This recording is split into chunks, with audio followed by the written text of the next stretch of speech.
dañu fee daje tey pour benn activité théâtre bu ñuy def donc avec la COSYDEP ñu am benn projet bu tudd LM2C lycée modèle de citoyenneté et de civisme donc projet bi dañ ko mettre en place surtout li gisoon nañ ne événement mars yi fi jotoon a am violence yi bari woon na ci jeunesse bi et tout ça moo tax ñu indi projet bi avec l'ambassade du Portugal pour sensibiliser élèves yi ak jeunesse bi adolescents yi pour concernant la violence lem ci démocratie respect de l'autre tolérance muñalante entre ñun voilà loolu tax ñu indi projet bi def nañ ay activités yu bari def nañ ay thé débat def nañ aussi des graffitis sur les murs mooy ay dessins yu am ay messages importants ñuy lancer concernant le civisme et tout ça donc tey fii lañ nekk pour benn activité théâtrale buy sensibiliser sur violence et tout ça. waaye yaakaar naa ne message yi passé na parce que déjà fii ni salle bi ñu ko defee ñu ngi ci suñu salle foyer bi dafa fees na del nit ñi ñëw nañ voilà peut-être ñu bari sax gënoon nañ bëgg a ñëw peut-être ñoo ngi ci seen yenn activités yoo xam ne moo leen teree ñëw mais message bi jàpp nañ ne jàll na voilà. li ñu leen di wax rek mooy ñu xam ne dëkk bi ñun ñëpp ñoo ko bokk te amuñu benn intérêt di fi indi violence yi ndax bu dee yow subir ko aussi da nga gis sa sœur wala sa frère wala sa tante quelqu'un de ta famille koo xam ne dina ko dund ko dina ko affecté donc nañ indi jàmm def sam salaam def seen campagne nu ñu ko waree defee jour vote bi tam ñu war a voter dem voter comme il se doit bañu indi benn violence benn problème voilà et surtout jeunes yi aussi ñu bañ a nangu tamit kenn ku leen di manipuler di leen entraîner ci lu ñu xamul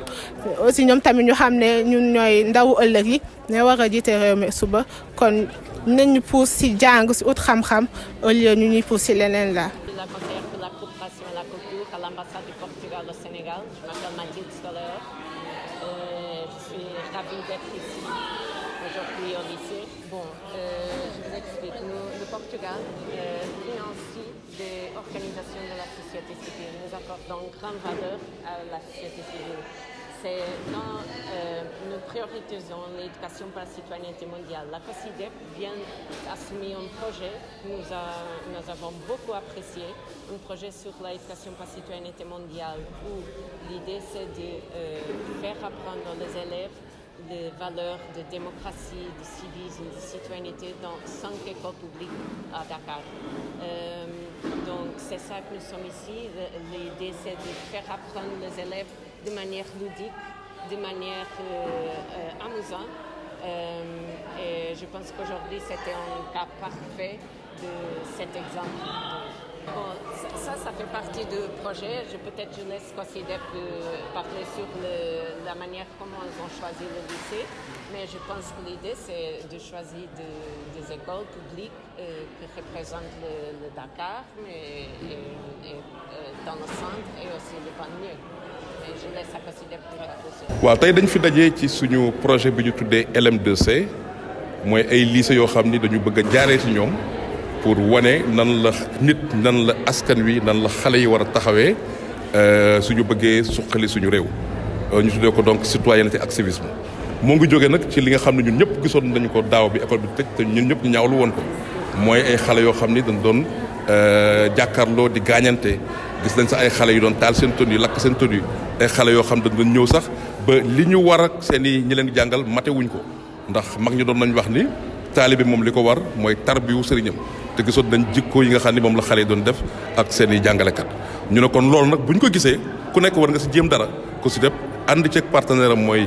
coopération portugaise pour moom it indi ci contribution suñu xalaat nag mooy xëy na ñun ak xale yi dañoo bokkul adduna bi ñuy dund xëy na ni ñu gisee ni ñu doon gisee ñun civisme ak violence bokkul ak ñoom ni ñu koy gisee ñu ne kon nag nañ fexe ba ñun mag ñi ñu jéem a noppi nag te déglu xale yi xam nan la ñuy définir ñoom violence nan lañ koy dundee nan lañ koy gisee ak lan moo ko waral selon eux wax nañ ñu ko à travers ay té débat wane nañ ko ci ay théâtre ak ay sport ba tey jii am nañ yaakaar ne évidemment que suñu jaaree ci xale yi danañ mën a tàggat seen i moroomu xale ba nga xam ni jafe-jafe yi am coow yi am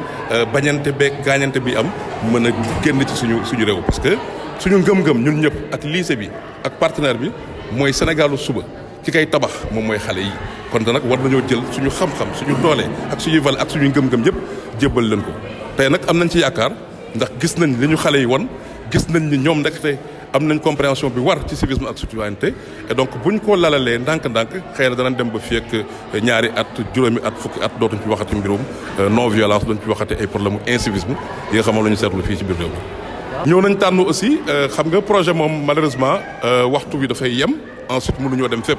ñu ne kon nañ tànn rek yenn lycée ñu jël nag doole bi yëpp def ko ci lycée yi nekk ci banlieue bi muy diggante Pikine Guédiawaye ak Rufisque. lu tax parce que jàpp nañ ne banlieue bi li fi yeewoo macha allah bëri na ci ay nit bëri na ay jeunes fii la gën a bëree et donc fii war nañ fee mën a tabax loo xam ne nii dina mën a jariñ après bu ñu ko modéliser Sénégal gi yëpp. donc loolu moo waral ñu duggee ci banlieue bi pour maintenant yaatal ko ci Sénégal parce que bu ñu ko defee jàpp nañ ni coow yi nga xam ne ñoo ngi koy dégg ci problème mu citoyenneté ak civisme daal yàlla mën naa def bu ñu jaaree ci xale yi mu am loo xam ni dana ci génn comme saafara.